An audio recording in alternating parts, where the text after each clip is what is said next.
मेरे प्रिय आत्मान,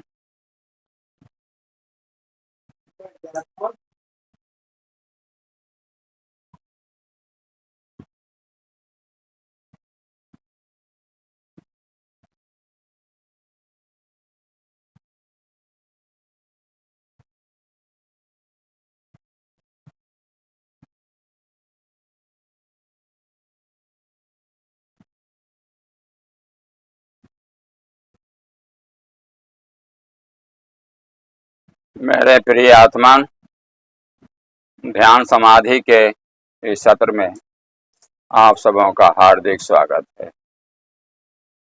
आज गुरु पूर्णिमा है। मनुष्य जाति के लिए सबसे सर्वोत्तम दिन।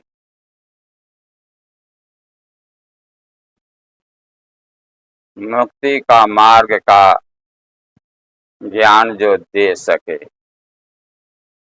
और यह मनुष्य जीवन में ही संभव है और गुरु के द्वारा ही संभव है। इसलिए गुरु की महिमा गाई जाती। वे लोग भाग्यशाली हैं जिनके जीवन में कोई न कोई सदगुरु होता है। गुरु मुख परिवार सुखी परिवार। इसलिए गुरु ब्रह्मा गुरु विष्णु गुरुदेव महेश्वर गुरु साक्षात परम ब्रह्मा तस्मै श्री गुरुवे नमः। गुरु की वंदना सदा से होती आई, क्योंकि मनुष्य जीवन चौराहा है जहां से मुक्ति का द्वार खुलता है, जहां से मुक्ति के मार्ग में छलांग लगता है, और गुरु मार्ग है। इसलिए हम अपने गुरु समर्थ गुरु सिद्धार्थ औलिया जी को सत सत नमन करते हैं। परम गुरु ओशो को नमन करते हैं। प्यारे सूफी बाबा को नमन करते हैं।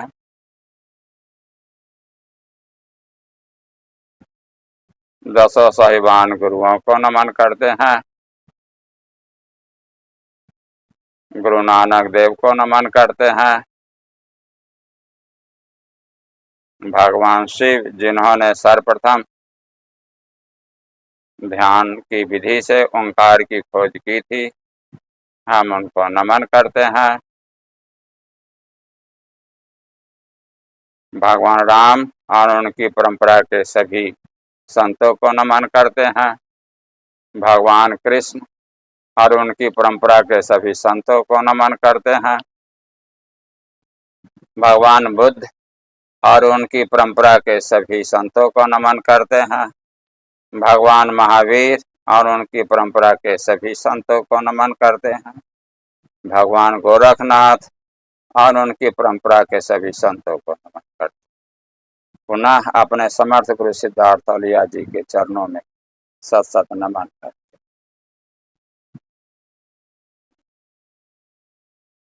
गुरु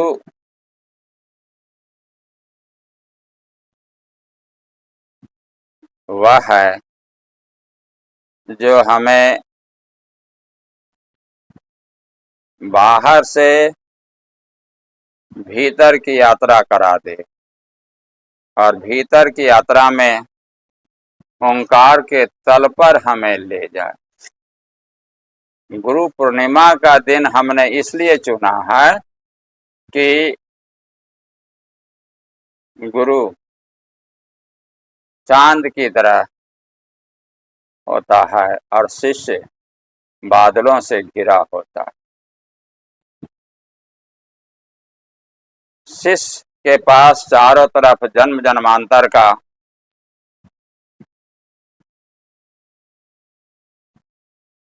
विचार घेरे रहता है। गुरु उसको छांट कर अलग कर देता। गुरु के पास भी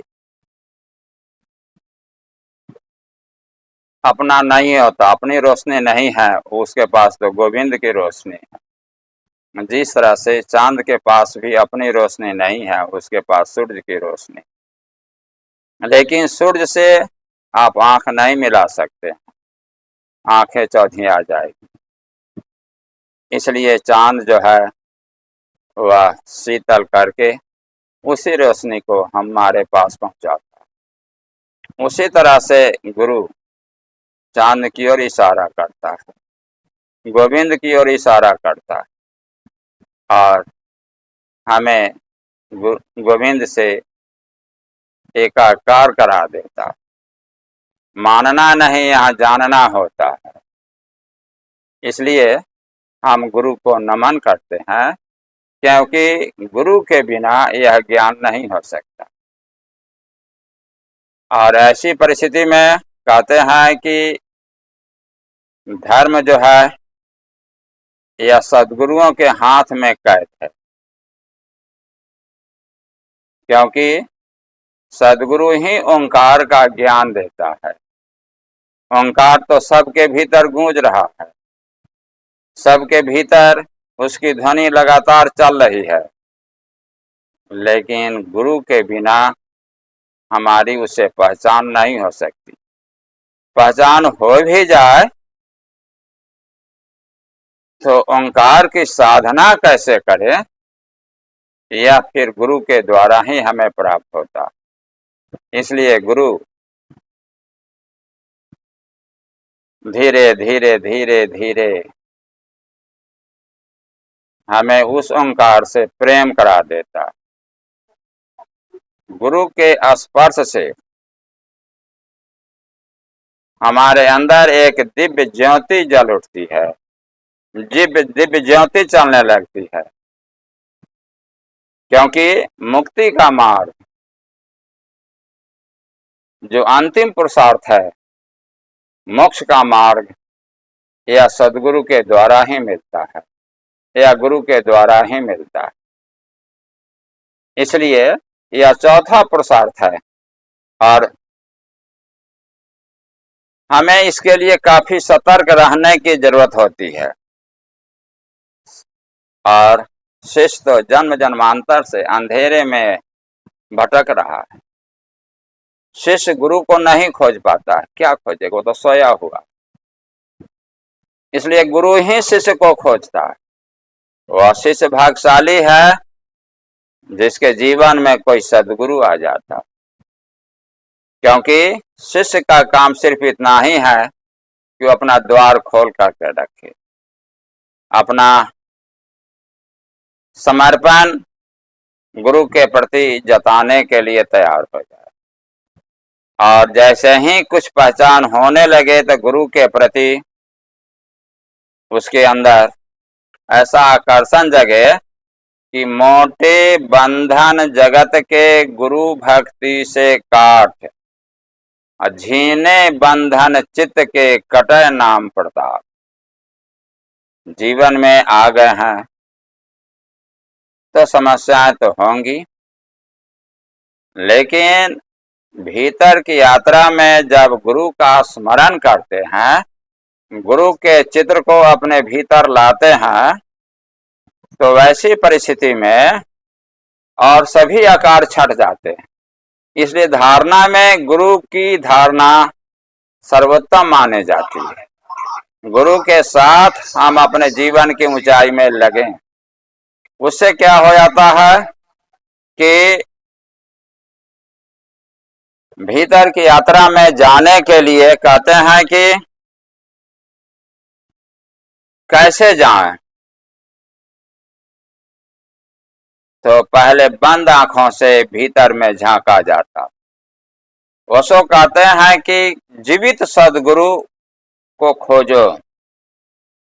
नियम कितना भी आकर्षक और प्रभावशाली क्यों ना हो, लेकिन जीवित सदगुरु के सहारे ही वह ज्ञान काम करता है। ऐसी परिस्थिति में आपके पास जो भी समस्याएं उठेंगी तो जीवित सदगुरु उसका जवाब देगा। इसीलिए जीवित सदगुरु के पास भेजने की बात होती है। और कहते हैं कि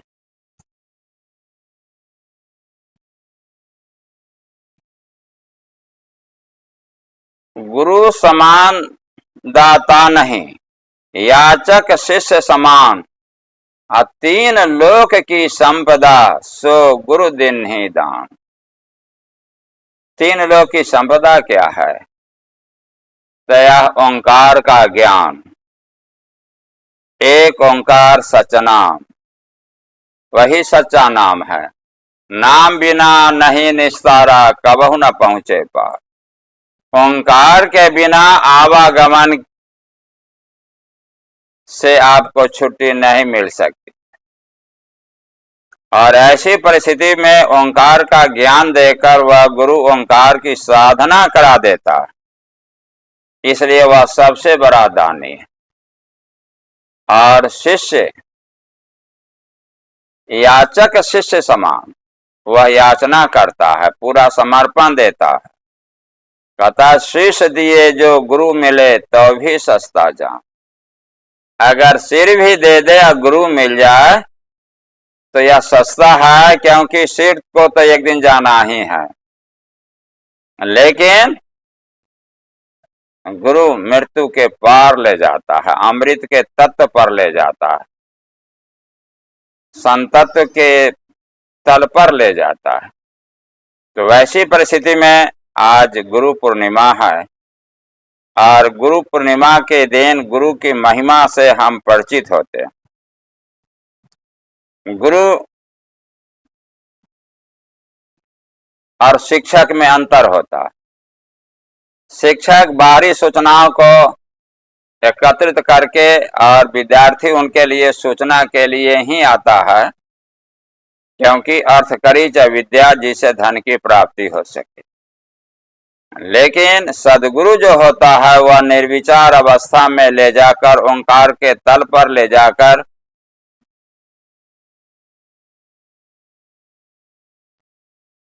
गोविंद मैं बना देता है, अहम ब्रह्मास्मि के अनुभव से गुजारता है, और मुझे मेरी मस्ती कहाँ लेके आई कि मेरे सिवा कहीं कुछ नहीं है। और यह तल तो हमें वह सदगुरु ही दे पाता, और उसकी यात्रा हमें करा करके हमें जीवन की ऊंचाई को वह प्रदान करता। इतना ही नहीं कि गुरु जीवन की उस ऊंचाई को हमें छूने के लिए मौका दे देता है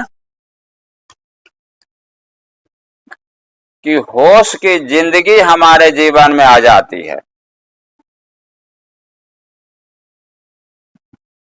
शिष्य अंधेरे में है, लेकिन गुरु उस अंधेरे से निकाल करके भीतर में झांकने का मार्ग देता। ध्यान, साक्षी, सिमरन, समाधि की तथाता की यात्रा से गुजार करके वह हमेशा के लिए उसको सतर्क कर देता है। इसलिए गुरु अपने आप में एक बहुत बड़ी संपदा है। दादू कहते हैं, दादू गैब माही गुरुदेव मिल्या, बहे बहाए जात थे लोग वेद के साथ, पैरा में सदगुरु मिला दीपक दिन्हा हाथ। और वैसे ही गुरु से पाया हम प्रसाद, उस गुरु से प्रसाद मिल जाता है, ओंकार का प्रसाद मिल जाता है। मस्तक मेरे कर धरया, देखा अगम आगाज। गुरु हमारे माथे पर हाथ रख देता है, और अगम भीतर के शून्य में आप जब डूबते हैं, ओंकार की ध्वनि पर जाते हैं, ओंकार की ध्वनि को सुनते हैं, तो वह अनंत है, अगम है, उसे पार नहीं पाया जा सकता। उसके अनुभव में डूबा जा सकता है, उसके अनुभव में मिलकर एक हुआ जा सकता है, अद्वैत हुआ जा सकता, लेकिन उसका अंत नहीं पाया जा सकता। इसलिए वह अगम है, और अगाध, उसकी गहराई को भी हम नहीं छू पाएंगे। ऐसी परिस्थिति में अपने अंदर के चैतन्य को जानना। भीतर जब भी हम झांकते हैं तो लगता है अंधेरा है, अंधेरा में तैरता हुआ प्रकाशीय कण है। कौन देख रहा है इसको? जो देख रहा है हमें उसे जानने की जरूरत है। और वह क्या देख रहा है? एक अंतर जगत, भीतर में विचारों का आना जाना देखता। एक अंतर आकाश, निराकार का पर्दा, जहां कोई विचार नहीं है, कोई आकार नहीं है। फिर अंतर आकाश, भीतर के आकाश की गहराई में प्रवेश करना। उस अंतर आकाश में निरंकार, निराकार में गूंजता हुआ ओंकार। गुरु हमें इससे अनुभव कराता। तथाता की स्थिति में जाकर के हमें सर्व स्वीकार का भाव, धन्यवाद का भाव, अशिकायत का भाव के तल पर ले जाता। साक्षी के द्वारा हमें हमेशा होश में रहने का मार्ग देता। क्योंकि हम देखते हैं भीतर में एक महाशून्य है जिसका कोई आर पार नहीं है। इसको घटाकाश कहते। एक अंतर जगत है जहां पर विचारों का आना जाना होता है। तो गुरु हमें मार्ग देते हैं कि अंतर जगत के प्रति दृष्टा भाव देखो।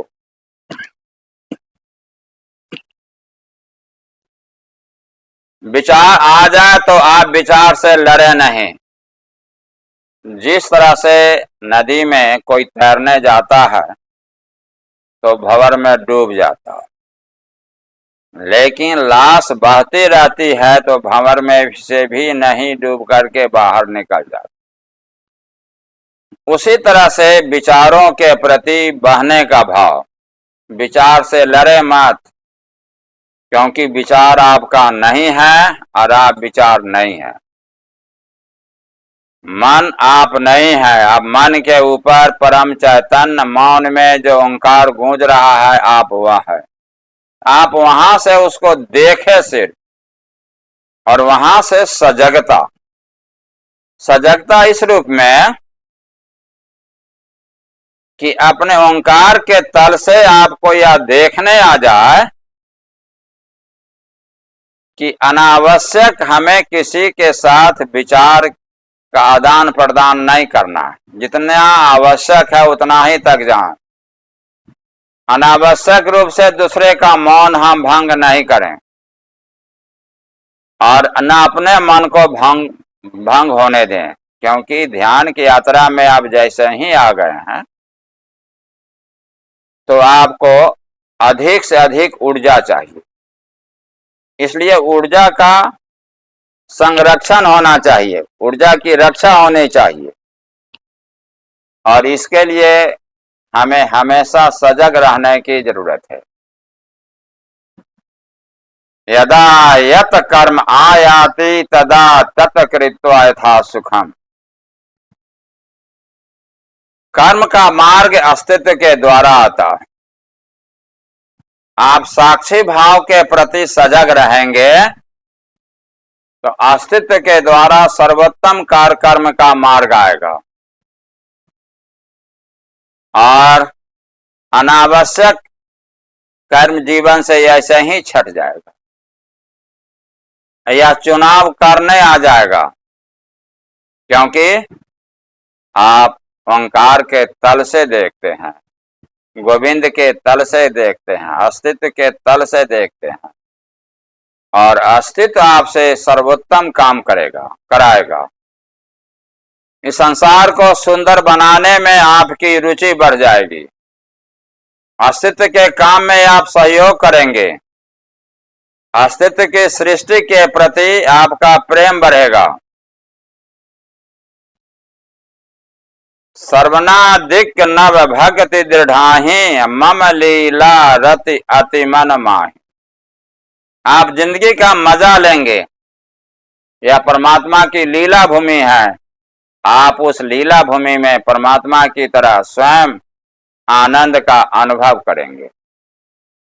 जीवन की जो भी परिस्थितियां आए, आप उसमें कर्तापन नहीं बनेंगे, अकर्ता का भाव, क्योंकि नैवम किंचित करो मैति युक्तो मनेत तत्वित्। मैं कुछ भी नहीं करता हूं, इसको ज्ञानी लोग जानते हैं। सांस मेरे अनुसार नहीं चल रही है, हृदय मेरे अनुसार नहीं धड़क रहा, इसलिए जीवन में जो भी काम है यह सब अस्तित्व के द्वारा हो रहा।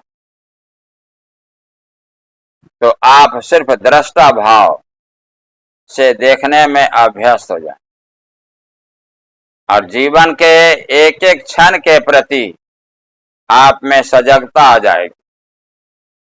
ओंकार के प्रति इतना प्रेम बढ़ जाएगा कि खाली जो गुजरे एक नफस मौत है, जिंदगी नहीं। सांस के प्रति आप सावधान हो जाएंगे।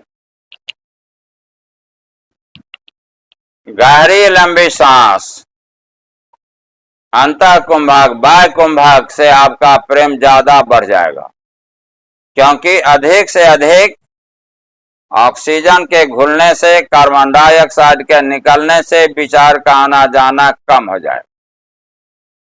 आवश्यक विचार ही आएंगे, अनावश्यक विचार आपसे दूर ही रहने लगेंगे। इतनी सजगता, टोटलिटी में जियो।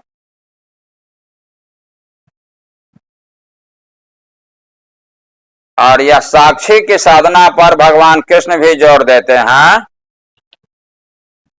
कि साक्षी की साधना करो, भीतर के शून्य को देखिए, महाशून्य, जहां कोई विचार नहीं है, ओंकार गूंज रहा। एक दृष्टि वहां डालनी पड़ती है।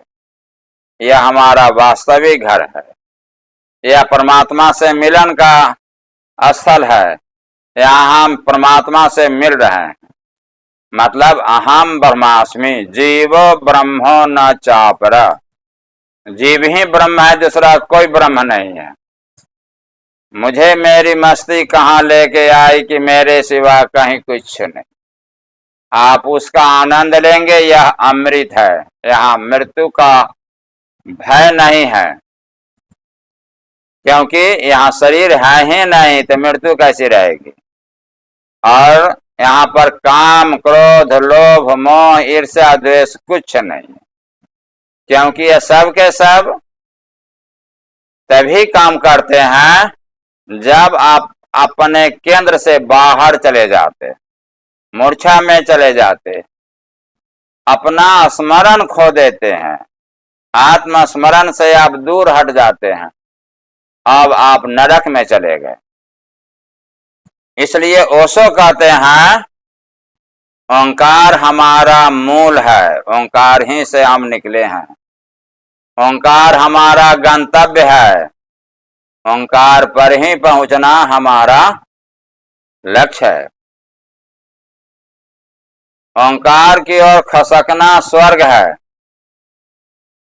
ओंकार से अलग हटना नरक है, और ओंकार में मिलकर एक हो जाना मोक्ष है।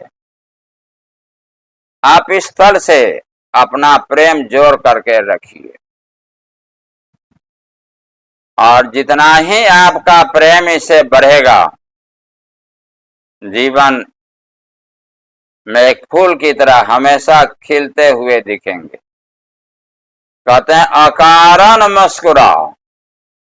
अकारण कैसे मुस्कुराएंगे? कारण है, भीतर में जैसे ही आप ओंकार के तल पर जाएंगे, उसमें प्रवेश करेंगे, तो आत्मकण का प्रेमालिंगन का अनुभव करेंगे। यह प्रेमालिंगन, प्रेम का आलिंगन, एक दूसरे से आत्मकण का मिलन आपके चेहरे पर हमेशा मुस्कुराहट बनाकर रखेगा। आप प्रसन्न मुद्रा में जीवन का कोई भी काम करेंगे। तो वैसी परिस्थिति में ध्यान के प्रति, सांस के प्रति, ओंकार के प्रति, निर्विचार के प्रति, मौन के प्रति, आत्मस्मरण के प्रति हमारे अंदर सजगता बढ़ती जाएगी, बढ़ती जाएगी, बढ़ती जाएगी। हमें भूलना नहीं है। आप देखेंगे भीतर में यह जीवन प्रतिक्षण सृजित हो रहा, जीवन प्रतिक्षण आपको सिखा रहा। सीखने की चीज है, क्योंकि शरीर मिला है सीखने के लिए। क्या सीखे इसे? सीखना यही है, सब कुछ अस्तित्व कर रहा है, हमें सिर्फ देखने आ जाए। और फिर कहते हैं साक्षी की साधना करो और तुम्हारा काम कमजोर हो जाए, ऐसा नहीं हो सकता। इसलिए साक्षी की साधना में आपकी रुचि लगे। तो आइए आज आनापान सती योग ध्यान की यात्रा से गुजरते हैं, ताकि भीतर की यात्रा में हमारा आकर्षण बढ़ जाए। तो सर्वप्रथम मंगलाचरण है, जिसमें 3 बार ओम के उच्चारण के साथ संसार के प्रति कल्याण का भाव हम प्रकट करें। उसके बाद अंतः कुंभक है, सांस खींचकर भीतर में रोकना और ओंकार का श्रवण करना। बाह्य कुंभक है, सांस को बाहर फेंक करके रोकना और निर्विचार अवस्था में नाद का श्रवण करना। फिर है आनापान सती योग, आती जाती सांस को देखना, क्योंकि सांस को देखने मात्र से सांस के साथ भीतर जाए, सांस के साथ बाहर आए, तो ऐसे ही विचार का आना जाना कम हो जाता।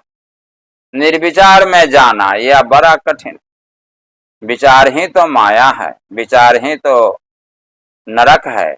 यह बहुत अनावश्यक विचार, भूत का विचार, भविष्य का विचार आपको पीछा करे। तो कहते हैं कि आप इसके पार हो जाओ, सांस के सहारे कुछ समय के लिए निर्विचार हो। तो यह सांस ध्यान की यात्रा के लिए बड़ा उपयोगी है, क्योंकि आप देखेंगे क्रोध की स्थिति में सांस की गति तीव्र हो जाती, और जब आप शांत होते हैं तो सांस की गति बहुत धीमी हो जाती। जब काम वासना मन को पकड़ ले तो सांस की गति तेज हो जाती। उस समय में सांस की गति में अंतः कुंभक, बाह्य कुंभक कर दें, यह काम वासना आपको छोड़ देगी, आप धीरे धीरे शांत हो जाएंगे। बाह्य कुंभक इसमें बड़ा उपयोगी, इसलिए सांस के सहारे समभाव ईरा पिंगला, बाईं ओर से आती हुई सांस ईरा या चंद्र नाड़ी है, या शांति प्रदान करने वाली नाड़ी है, या ध्यान समाधि के लिए बड़ा उपयुक्त है। पिंगला दाहिनी ओर या सूर्य नाड़ी है, या कठोर कर्म करने के लिए यह उपयोगी है। फिर है सुषुम्ना, जब आप सांस की गति को लंबी करेंगे, प्राणायाम करेंगे, तो सुषुम्ना नाड़ी रीढ़ की हड्डी के बीचों बीच चलती है। यह समाधि की स्थिति में ले जाने में बहुत ही उपयोगी है। परमात्मा से मिलन के लिए यह बड़ा उपयोगी है। ओंकार के तल का स्वाद चखने में यह बड़ा उपयोगी है। तो गुरु हमें इस तल से गुजारते हैं कि सांस की गति को वे सम कराकर सुषुम्ना नाड़ी को जगाकर भीतर में मूलाधार चक्र से सहस्रार चक्र पर पहुंचा देते हैं। इसलिए यह गुरु के द्वारा ही संभव है। कहते हैं, मीरा भी इसके लिए कहती है कि मोहे लागी लगन गुरु चरणन की, चरण बिना अब कछु नहीं भावे, जग माया सब सपनन की, भव सागर सब सुख गयो है, फिकर नहीं मोहि तरनन की। मीरा के प्रभु गिरधर नागर, आस वही गुरु शरणन की। इसलिए गुरु के शरण में जाना। तीन लोक नवखंड में गुरु से बड़ा न कोई, करता करे न करी सके, गुरु करे सो। गुरु अमरदास जी कहते हैं, जिनका घर तिन दिया ताला, जिनका घर है उसने ताला मार दिया, अपने को छिपा लिया। कुंजी गुरु सो पाई, उस ओंकार से हम कैसे मिलेंगे, इसकी कुंजी तो कोई गुरु ही देता। लाख उपाय करे नहीं पावे, बिन सदगुरु शरणा। कहते हैं कि साधारण मनुष्य और गुरु देखने में तो एक ही समान लगते, लेकिन गुरु के प्रति आपके अंदर अगर समर्पण भाव नहीं जगा तो गोविंद का भाव नहीं जगेगा। जिससे आपको ओंकार का ज्ञान मिला, उसमें आपने गोविंद को देखा कि नहीं देखा। गुरु गोविंद दो उखरे, काकू लागू पाए, बलिहारी गुरु आपने जिन गोविंद दियो बता। पहले गुरु है तब गोविंद है, इसलिए हरि को तजो पर गुरु को ना तजो। हरि रूठे गुरु ठौर है, गुरु रूठे नहीं ठौर। इसलिए आज गुरु पूर्णिमा के दिन गुरु के प्रति हम पूरा समर्पण भाव अपना पैदा करें। अब आप देखेंगे कि जीवन की गति को गौर से देखेंगे, ओंकार के प्रति आपका आकर्षण बढ़ेगा, ध्यान के प्रति आपका प्रेम बढ़ेगा, निर्विचार अवस्था में जाने के प्रति आपका आकर्षण बढ़ेगा और मौन का स्वाद मिलेगा। परम मौन में परम चैतन्य की घटना घटती है, परम मौन हो जाना। इस परम मौन में जाकर के हम स्वयं को देखते हैं कि अद्वैत की स्थिति में एको हम द्वितीय नास्ति, वहां आप अकेले हैं, दूसरा कोई नहीं, इतना विराट। और प्रतिदिन उसके प्रति कुछ समय के लिए उसके साथ जीने का आनंद जरूर लिया करेंगे, ऐसा गुरु आपको संकेत देता। तो गुरु के महिमा के साथ आप स्वयं के तल पर हम जीने की यात्रा करते हैं। साक्षी भाव, आनापान सती योग के बाद साक्षी भाव में जाकर के हम स्वयं के तल पर आनंद लेने का प्रयास करते हैं। फिर शवासन में जाकर शीतलीकरण में आश्वस्त होकर देर तक नाद श्रवण करते हैं। तो आइए सबसे पहले हम लोग मंगलाचरण से गुजरते हैं।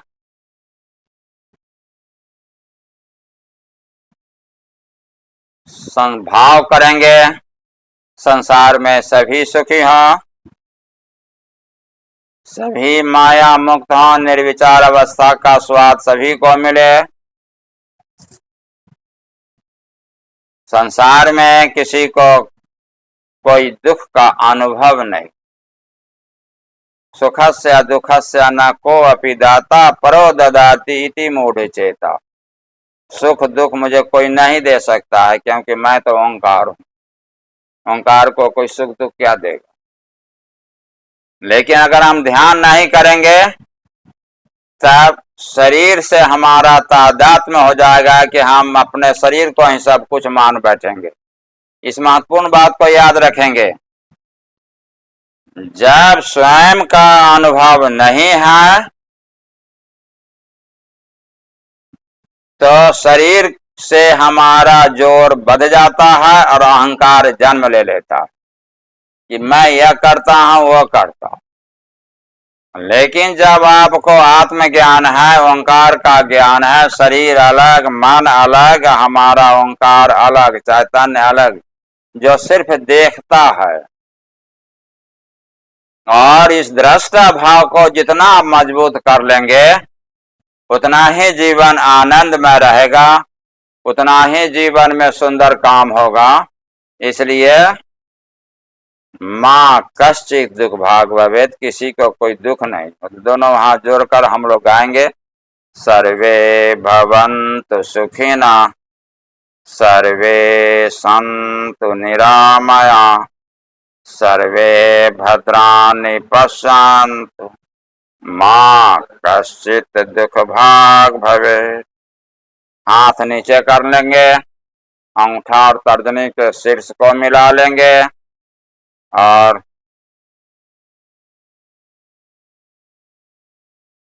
सांस खींच करके रोकेंगे। निर्विचार अवस्था को देखेंगे जहां कोई विचार नहीं है। वहां ओंकार को सुनेंगे, नाद श्रवण करेंगे। यह बहुत ज्यादा महत्वपूर्ण है। सांस खींच कर रोक लेना, जहां तक रोके आनंद से रोकिए। तुरंत निर्विचार अवस्था में आपका प्रवेश हो जाएगा। भीतर के महाशून्य में घुसिए, जो अगम है, जिसका कोई पार नहीं है, और ओंकार को सुनते हुए अमृत का अनुभव कीजिए। ओंकार का श्रवण कीजिए।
ओंकार श्रवण में कठिनाई हो तो कान में तर्जनी उंगली डाल करके भी ओंकार को सुनिए, ओंकार को सजग कीजिए।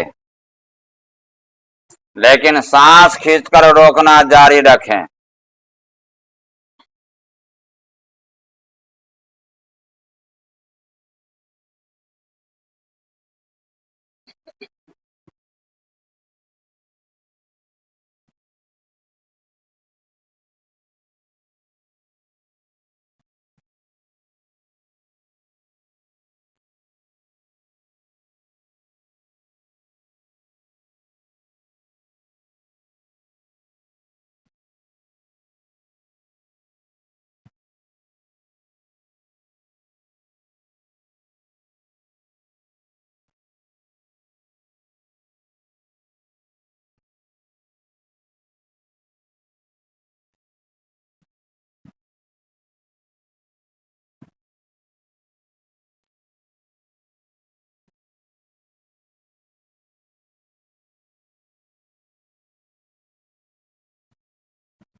अब सांस को बाहर फेंक देंगे, बहिर्कुंभक। मूल रूप में ओंकार की खोज कर लीजिए, गुरु पूर्णिमा के दिन ओंकार से प्रेम कर लीजिए। विचार आने लगे तो गुरु का चेहरा शून्य में पहले डाल दीजिए। गुरु का चेहरा आते ही दूसरा चेहरा आना बंद हो जाएगा, फिर गुरु भी ओंकार में प्रवेश कर जाएंगे। जब विचार आए तो आकार आएगा, उसमें गुरु का चेहरा निकाल लेंगे।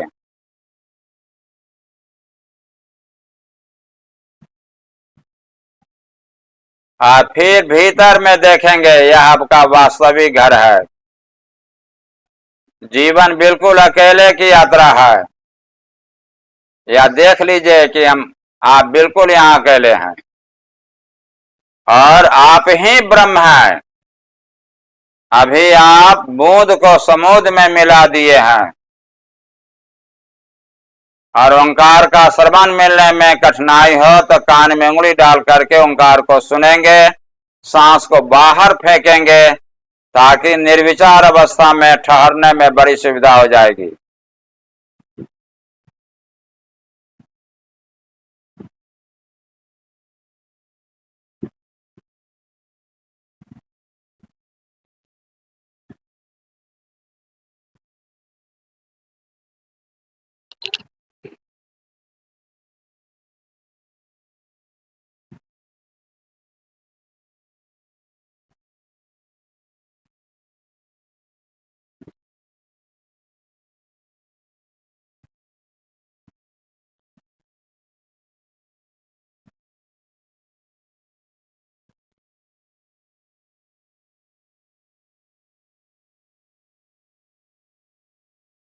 अपना वास्तविक रूप देखिए, शरीर से तादात्म्य तोड़िए कि मैं शरीर हूं। आप ओंकार हैं, अपना ओंकार से तादात्म्य जोड़ लीजिए। तीन को तल को अलग बनाकर रखेंगे, शरीर, मन और ओंकार। और ओंकार सिर्फ देखता है, जहां कोई विचार ही नहीं है। और अस्तित्व का यह मंदिर हमारा शरीर है और सांस अस्तित्व के अनुसार चलती है, हृदय अस्तित्व के अनुसार धड़कता है। इसलिए शरीर भी कोई भी क्रिया होती है वह अस्तित्व के द्वारा होती है। इसीलिए शरीर से किया गया पाप पुण्य मेरा नहीं है, मन से किया गया पाप पुण्य मेरा नहीं है। आप उस तल पर चले जाएं, मैं तो सिर्फ ओंकार हूं, देखने वाला। इसलिए विगत के सभी जन्मों के अवचेतन से आप मुक्त हो जाएं, पाप पुण्य से मुक्त हो जाएं। सन्मुख हो ही जीव मोहि जब ही, जन्म कोटि अघनाश ही तब। अभी आप ब्रह्म के सम्मुख हो गए, इसलिए करोड़ों जन्म का पाप पुण्य आपका मिट गया, आप ब्रह्म हो गए। अहम ब्रह्मास्मि का स्वाद लीजिए, ओंकार में डूबिए, सांस को बाहर फेंक करके रोकिए, निर्विचार अवस्था में जाएं। और ओंकार की ध्वनि नहीं सुनाई पड़े तो कान में उंगली डाल करके भी ओंकार को जरूर सुनिए।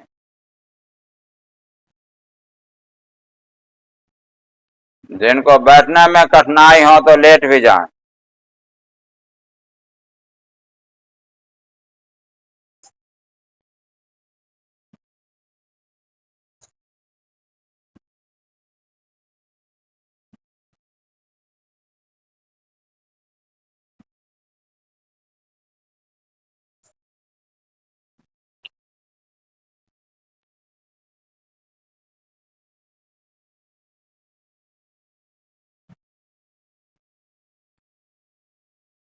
आनापान सती योग, आते जाते सांस को देखें, सांस के साथ भीतर जाएं, सांस के साथ बाहर आएं। शून्य से सांस को देखने से निर्विचार अवस्था में ठहरने का मजा आएगा। निर्विचार अवस्था में ठहरने में शुरू में कठिनाई होती है, इसलिए ओंकार के तल को बनाए रखेंगे, निर्विचार अवस्था में ओंकार को सुनेंगे, भीतर में प्रवेश करेंगे, आती जाती सांस का स्मरण रखेंगे कि सांस आई सांस गई, और हम तो शून्य से ओंकार के तल से सांस को देख रहे हैं। इसलिए महाशून्य में आप प्रवेश करके, घटाकाश में प्रवेश करके ओंकार का स्वाद लीजिए, आती जाती सांस को देखिए और इसका आनंद लीजिए कि मैं तो ओंकार हूं। सांस निर्विचार अवस्था को बनाए रखने में सहयोगी है। इस क्रिया से आप गुजरिए।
सांस को सामान्य हो जाने दीजिए। साक्षी भाव से भीतर के महाशून्य को देखिए, या अंतराकाश निरंकार निराकार में गूंजता हुआ ओंकार, या परमात्मा में आपका मिलकर एक हो जाना है। फिर निराकार का पर्दा,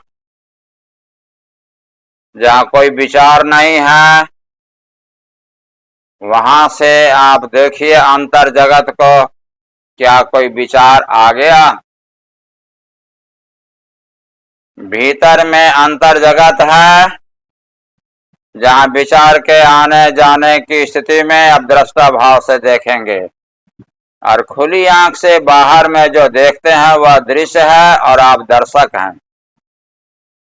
तो दृश्य और दर्शक के पार, अंतर जगत के विचारों के भी पार, निर्विचार अवस्था में जाने का स्वाद ले लें और अंतर आकाश में प्रवेश करके ओंकार की ध्वनि को लगातार सुने।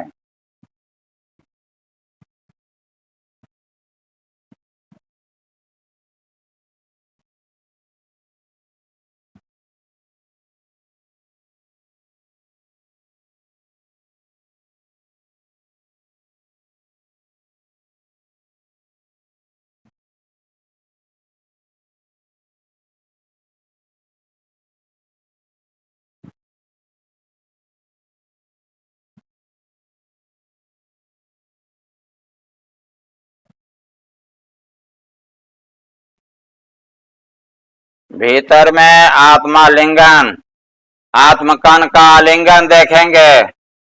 बाहर में स्त्री पुरुष अलग अलग है, बड़ी बेचैनी है एक दूसरे से मिलने की।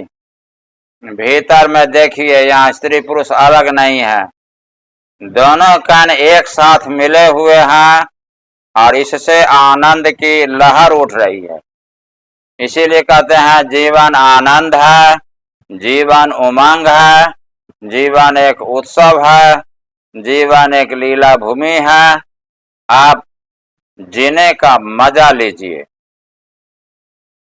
सारी चिंताओं से मुक्त होकर भीतर के ओंकार के तल में प्रवेश कर जाएं।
शिथिलीकरण, जो लोग बैठे रहना चाहते हैं बैठे रहें, जो लेटना चाहते हैं लेट जाएं। भीतर के अंतराकाश को देखते रहें। शरीर के प्रति साक्षी भाव,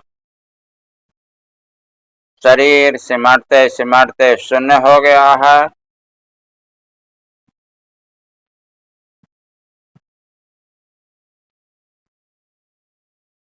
शरीर नहीं है,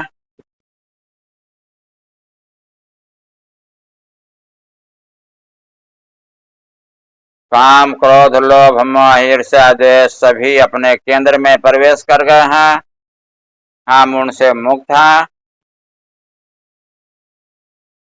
मन बिल्कुल शांत है। देखिए, मन का उछल कूद अभी नहीं हो रहा, उसको ओंकार की कुर्सी दे दिए हैं, ओंकार में वह भी मस्त है। ओंकार में प्रवेश करके वह भी आत्मकन का नृत्य देख रहा है, आत्मालिंगन का स्वाद ले रहा, जो अनंत जन्मों से उसे नहीं मिला है, आपने उसे इस जन्म में स्वाद चखा दिया। अब वह बार बार इस ओंकार को सुनने की मांग करेगा, मुझे ओंकार के तल पर ले जाओ, नहीं तो मैं बहुत नीचे गिरा दूंगा। इसलिए मन की गति को पहचानेंगे, मन को बार बार ओंकार का स्वाद देंगे। जब जब याद पड़ जाए 2 मिनट 1 मिनट के लिए भी ओंकार में डूब जाएंगे। सोते वक्त जागते वक्त ओंकार का तो स्वाद ले ही लेंगे। और मन को प्रसन्न रखने का इससे बड़ा कोई उपाय नहीं। इसलिए मन बिल्कुल अभी शांत है, ओंकार का स्वाद ले रहा है, आप उसके साथ है स्वयं ओंकार में डूबे हुए।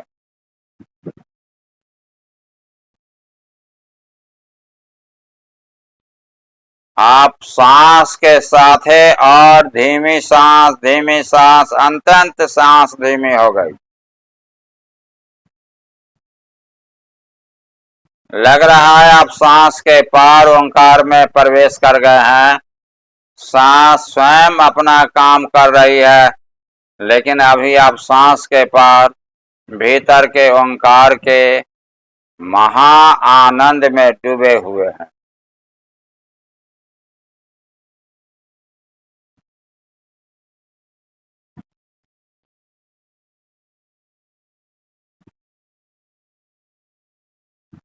अब तक शिष्य और गुरु के बीच में संवाद चल रहा था। अष्टावक्र बोल रहे हैं और जनक सुन रहे हैं। और अष्टावक्र पूछते हैं, जनक कैसा अनुभव करते हो? जनक कहते हैं, गुरुदेव आप जैसा कहते हैं वैसा ही अनुभव करते हैं। आप भी ओंकार का वैसा ही अनुभव करें। बार बार ओंकार को सुनेंगे।